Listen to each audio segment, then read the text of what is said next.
অনুরোধ করবো, আমাদের গণমাধ্যমের ভাইয়েরা নক করছে, আমাদের অন্যরা কিছু পরে কথা বলি। ফয়সাল ভাই 1 মিনিটে কথা বলবে, আমি তারপরে বক্তব্য রাখবো, আজকে আমরা না বলি। হ্যাঁ,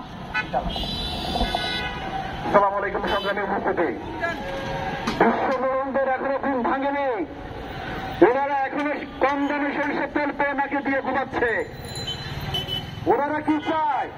যুদ্ধ বিরতি দিয়ে যুদ্ধ শুরু করা, পৃথিবীকে একদিকে ফেলে দিয়ে যুদ্ধ বিরতি দিয়ে অপরদিকে শুরু করে দেয় যুদ্ধ। এই নির্মমতা শেষ কোথায়? এই বিশ্ববরণদের ঘুম ভাঙবে কোথায়? এদেরকে রাস্তার করে জুতা ফিটা করে করে এদেরকে ঘুম ভাঙাতে হবে, এদেরকে রাস্তা নামিয়ে এনে এদেরকে ঘুম ভাঙাতে হবে। ধন্যবাদ। এ পর্যায়ে বক্তব্য রাখবে আমজনতা দলের সংগ্রামী সদস্য সচিব জনাব তারেক রহমান। আমাদের সকল সহযোগিতা একটু কাছাকাছি আসেন তো, একটু দেখি, একটু কাছাকাছি আসি তো সবাই,